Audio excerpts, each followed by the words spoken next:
Appreciate you carving out time of your busy schedules to sit here and learn a little bit about Autocash and deduction management workflow. I'm going to respect your time today. I have approximately a 35-minute presentation, and then after that time we can answer questions that you have that you've been thinking about or that come up during the presentation. So please do jot down your questions in the chat box.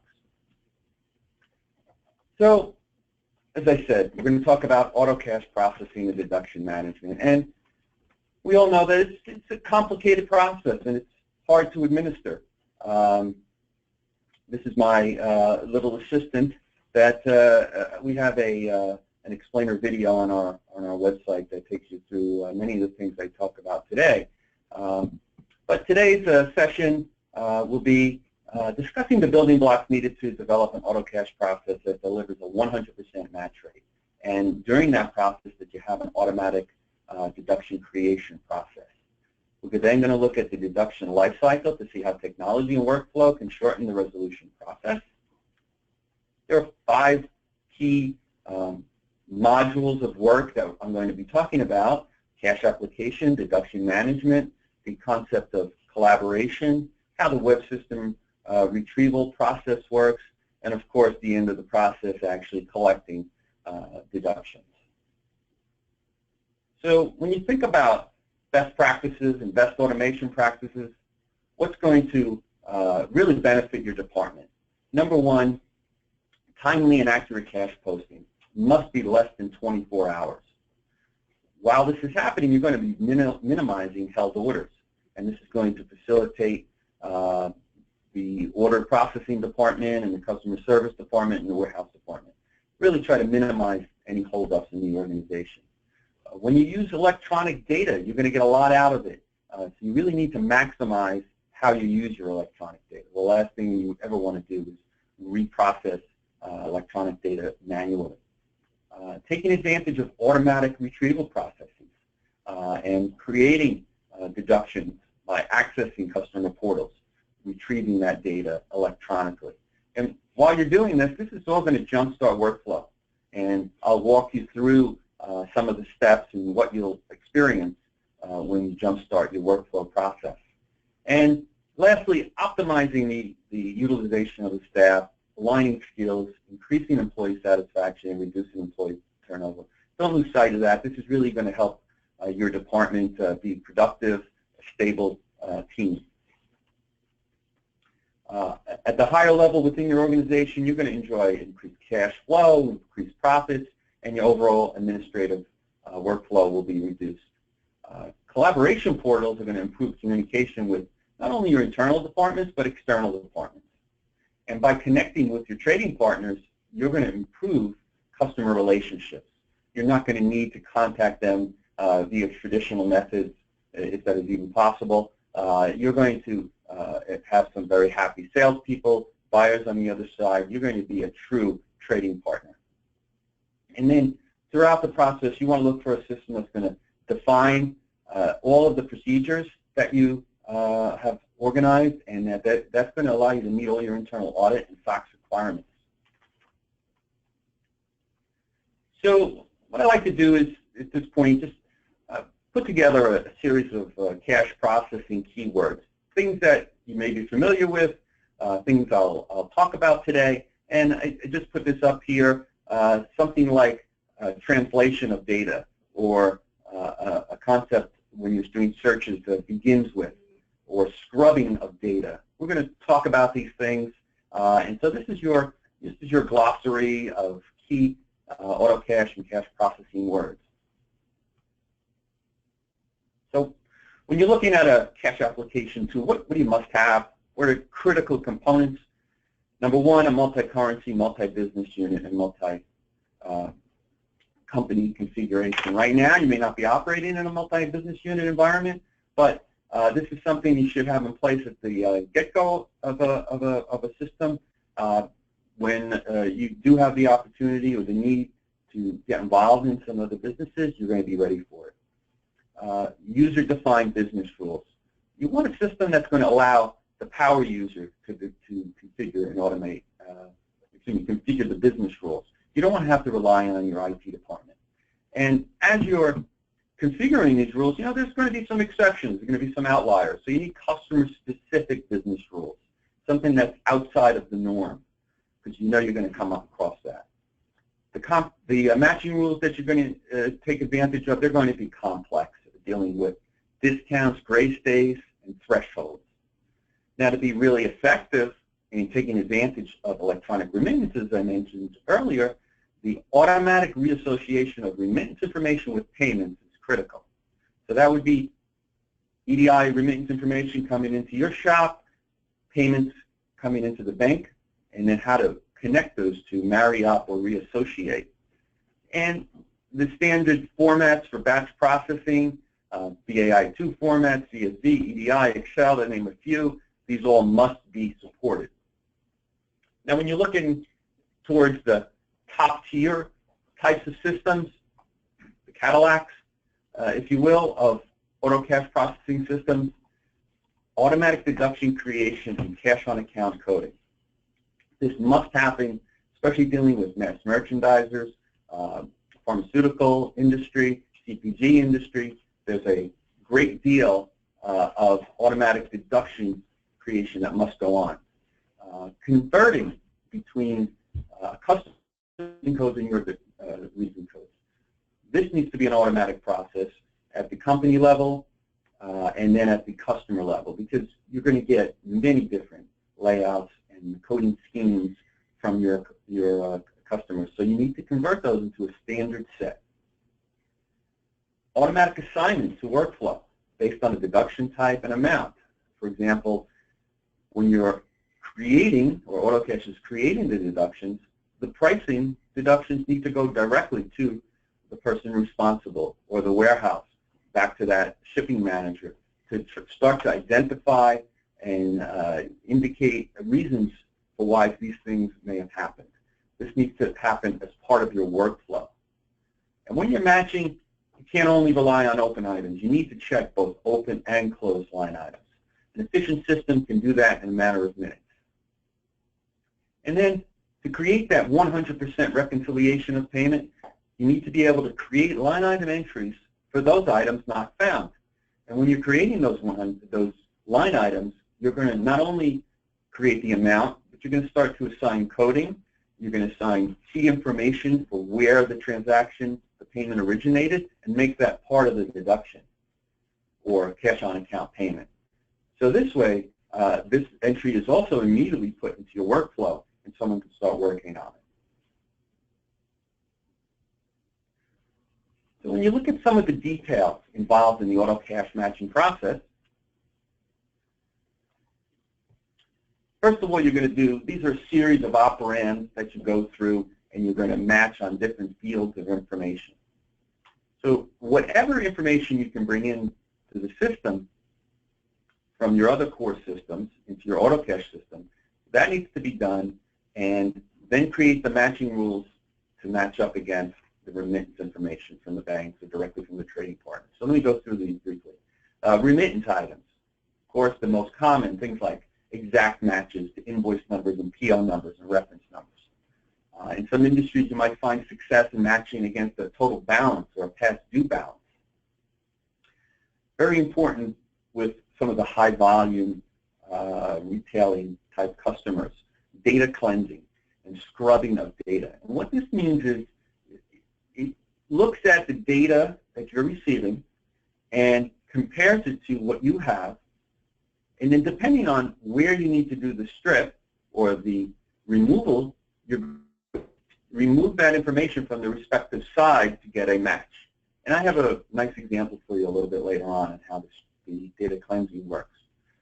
Matching, that's part and parcel to that data scrubbing, and do you do some equals or begins with, ends with type of matching. Tolerances, everyone's familiar with that concept of maybe an amount up to a certain percentage, so the $5 or 2% maximum kind of view of the tolerance. And then part of that is your automatic write-offs. You're going to facilitate the whole process by sending certain write-offs to the respective GL accounts without looking at them, because you know it's not cost-effective to attempt to recover cover it in your industry. And then discount handling, if you're offering discount terms, the unearned, earned, and tolerances and everything built around that. That's critical. So, let me take you through just a few rules in action, as I call it here, at a more detailed level. So, payment file matching process. I'm just going to change my pointer here for a second. So, each payment coming in is going to have a different format. And the key to understanding formats is some kind of record mapping or description, and this is going to come from your bank or from your trading partner of what the file looks like. So here, first a little snapshot here is the record description, the further description here about some of the grouping, and then once you have that, you can start to make sense of this information. And this is done at the beginning of a project. When you're starting up, you're going to do all of this mapping and configuration. It typically doesn't change during a relationship with a bank, for example, unless they dramatically change processes, or if you change banks, you need to go through the process of validating the new lockbox file format.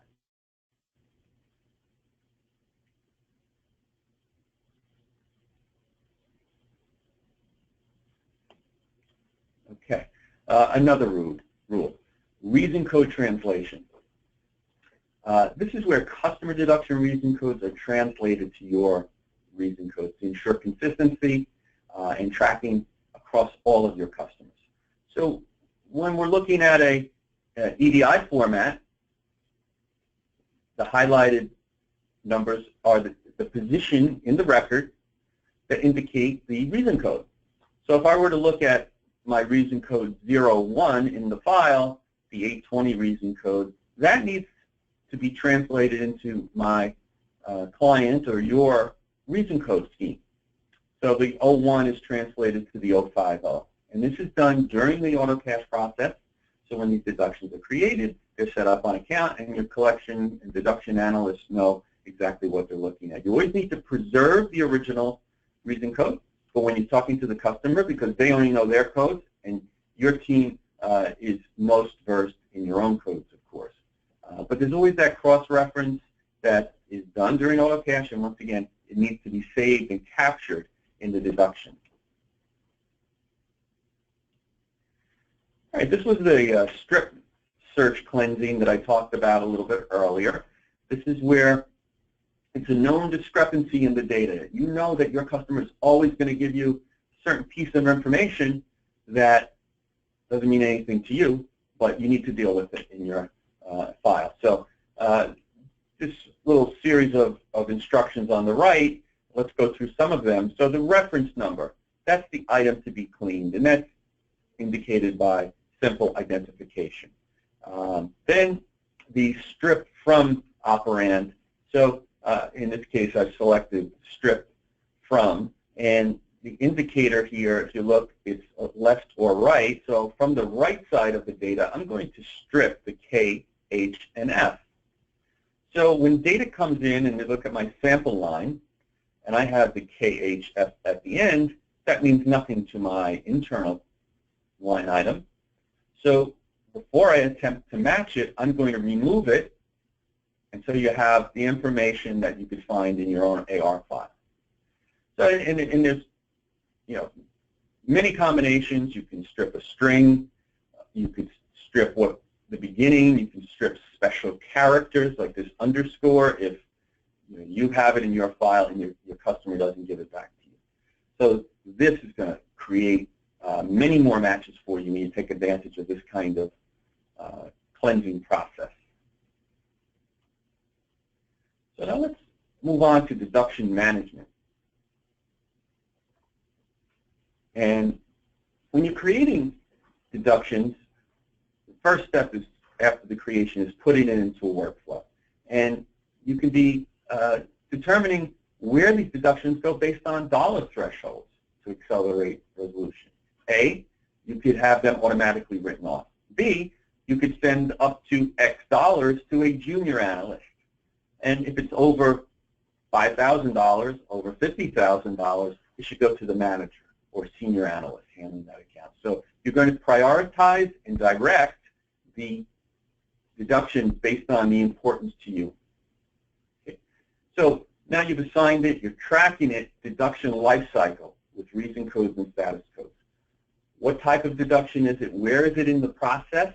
Is it a new deduction that hasn't been touched? Has it been sitting in the collection deduction analyst queue for 5 days or 7 days? And that's beyond reasonable standard operating procedure for your organization. Has it been with the salesperson for a week? All of those type of status code changes and status code tracking is really important. Once you've created these deductions, you need a method to communicate them. So having communication tool to send internal notices to individuals, simply advising them it's time to work on something, or escalation, or the reverse of going out to customer portals is filing claims into customer portals systematically. So if someone is questioning a deduction of goods, and because of a short shipment, but you have a POD that demonstrates that it was actually full shipment, you can automatically attach a POD based on that retrieval and send it back and automatically log into a customer portal and register that. And this is all an automated process that is done really same-day kind of process. As soon as the deduction is created, a POD is retrieved, and you could file a claim, and you're on time in filing those claims. Everything you do in your system is going to have a secure audit trail of changes, balance changes, and this is an absolute requirement. You cannot shortchange yourself on not having solid audit trails. And through a good coding, root cause analysis is going to start to develop as you start to develop the intelligence of transactions that were resolved within X amount of days, those that took a week, those that took a month to resolve. You're going to start, as you start using the system, you're going to accumulate that intelligence and the root cause of the particular problems. And with that, quality reporting starts to be developed, where you have deduction days outstanding, collector performances captured, and what was the ultimate outcome of a deduction? Was it paid in cash? Was it credited?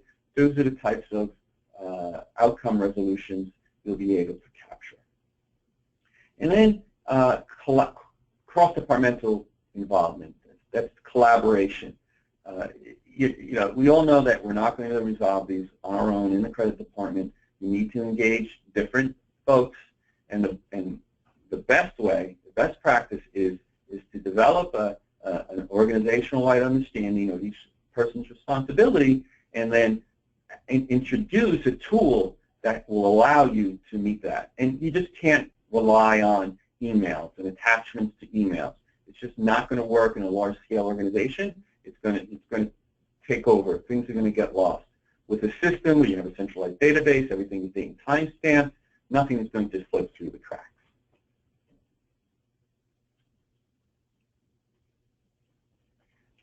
So a little bit about some of the specific deduction workflow configurations. As I mentioned, by types, you can have valid deductions and invalid deductions. You're going to have reason codes built in, balances based on who they go to, statuses, you know, who has it, is it with a salesperson, is it now been approved and someone is pending approval in someone's queue, and then reminders.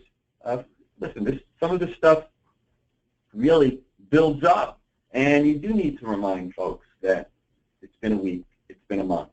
And the follow-ups could be within the system that you use. It could be email reminders, especially to people like field Salesforce, who will often not log into another system, but they'll be checking their email. So a good email reminder to some field sales folks is a nice piece of functionality.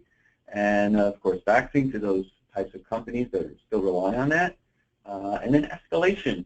Should someone not act, does the management team need to know up the line, supervisors, managers, directors of finance, depending on the importance. And then I mentioned earlier about different forms and filing claims systematically at a customer's portal. That's the type of configuration and functionality that you should be looking for.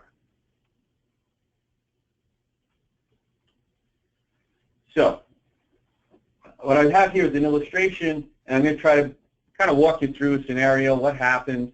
So think of this in Autocash and deduction retrieval in stealth mode. A lot of this is going to be happening overnight before anyone gets into the office. So during the cash application process, the deduction is automatically identified, created, and coded.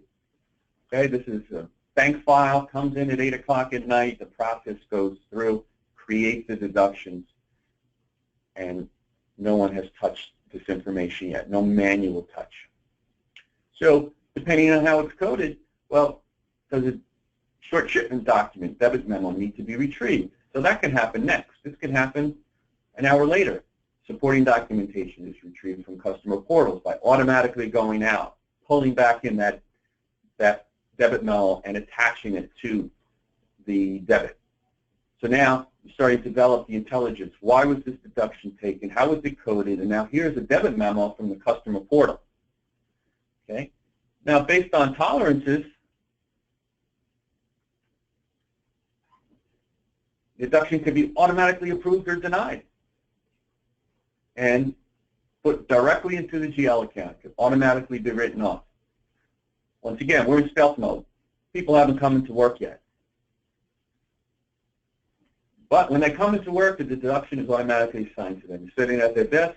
They know they have 3 or 5 or 100 new deductions based on priority, and now they know what to work on.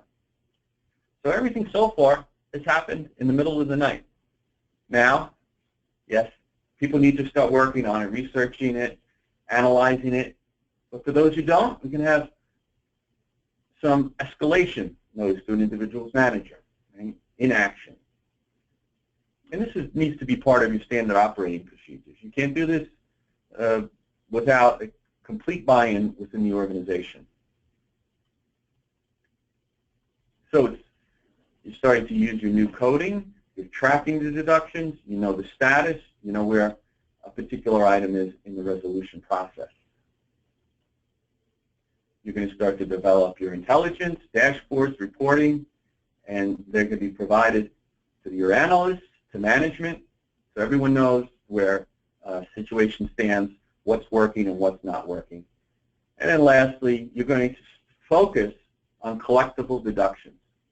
Now, my proposal is always identify those that are most skilled at speaking with customers, individuals that like to be on the phone. Some people like to do research. Some people like to be on the phone with customers. I think there's a lot of benefit by creating that differentiation in roles and identifying those who are best at the specific task. The holistic view is something that, of course, is often considered. My own personal opinion is that the specific skill set is the most effective way. So, what are the benefits of Autocash and this deduction resolution workflow? So, we're going to improve productivity, drive these processes, and reduce time on manual tasks. This is an operational efficiency. We're going to have better visibility. Some visibility is more than a lot of people have, and you're going to get excellent. Nothing's going to slip through the cracks. Transaction status is always known. And the fact that you know what's going on and what works, what doesn't work, you're going to be able to react to business changes. If something goes wrong, you're going to be able to identify it sooner than later. So if there's a recurring problem in your upstream processing, you're going to find out sooner than later. And then improving accountability. Okay, monitoring time to execute. See where your slowdowns and clogs in the process are currently at, and take actions to improve that. So when looking at best-in-class credit-to-cash workflow automation. What can you expect? Well, overall, we found that you can expect a 30% increase in cash recoveries and a 20% reduction in days sales outstanding. And as soon as you put these tools into place, you're going to immediately start to feel the benefits. A 25 to 50% reduction in administrative costs. With those manual tasks minimized and the unanswered emails, you're going to see a lot of benefit come out of there. And then the overall faster time and faster cycle time and deduction days outstanding. And who sometimes are your biggest vocal feedback? Where do you receive the most vocal feedback? And that's from your salesmen about the time they need to spend on deduction management. I think you'll find that a lot of time, up to 15% reduction in a salesperson's time spent on deduction management, because you have a workflow tool in place and the deductions are funneling through the organization. And so sales and customer service and your collection and deduction team are all going to be working in concert, and you're going to have a much more satisfied organization. And overall, the ROI we've seen with our clients is that it's typically less than 6 months on the SaaS investments.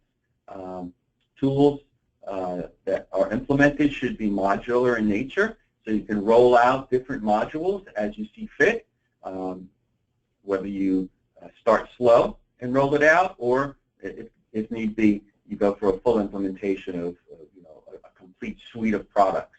But the ROI is going to be very quick. So I'm going to take you back to this sheet of cash processing keywords. I hope maybe you've added a few to your knowledge base, and that they'll help you when you're conversing with different folks and vendors and IT departments and colleagues at groups. You start to talk about how to implement cash application in the most efficient manner. For those who might have had some negative experiences early on in the life cycle of Autocash, and that could have been as recent as 5 years ago. Things have changed quite a bit. The precision that we're able to do this matching and our ability to interpret data has increased tremendously over just the last few years. So I hope you enjoyed and learned a few tips on my conversation today with you. I'm with the Smythe Credit Tech organization, and I represent this family of companies. Our group companies that include Smythe, our outsourcing group that you may have heard of. Corixa is the world-class credit-to-cash software. Our affiliated company, Credit2B, Credit Information Network, and Live is a first and third party collection agency that is under our umbrella. So when working with us, we have these different companies and expertises at our disposal in supporting your credit-to-cash needs. So that concludes my presentation today, and I think we're ready to take some questions. Okay, Tom, can ACH and lockbox files follow the same file format? Yes. Lockbox banks can provide all the key information off of an ACH payment, and this is the remittance information, and the lockbox information in the same file format, and they can deliver that to you seamlessly in the same file transmission. My company has 2 different ERP systems, and we want to move to a single lockbox. How would an Autocash system handle separating the cash postings and sending them back to the correct ERP system? Okay. So that sounds like maybe there was an acquisition or a couple of companies were merged. So we have a few different ERP systems, and the organization wants to trim down some of their lockbox processing costs. So what you need in that case is a incoming identifier on your transactions. So something's coming from ERP system number 1, and there's another transaction coming from the ERP system 2. And as long as you know where the transactions are coming from, and after the matching process takes place, you know where to send back that particular payment information. So the key is identifying it in the database, and then when you have done the actual posting, you're going to create files. This goes to ERP1, this goes to ERP2, and in those files will be the respective control numbers and balancing information that needs to be part of every file going back. Next question. What type of reporting tools are available? Well, different vendors provide tools within their own software packages that they provide, but all of these third-party providers should allow you to access the different databases using crystal reports, any kind of dashboard package that you might have, and access that information. I mean, you're going to be focusing on collector performance, time in particular status codes, that kind of trending. That's going to give you a lot of root cause information. So both the vendors provide some of the reporting, and then you can use third-party tools to access the database and generate your own reports. Next question. Our sales force would probably not want to log into another system to help us with deduction management. How can we get them involved with the least effort as possible?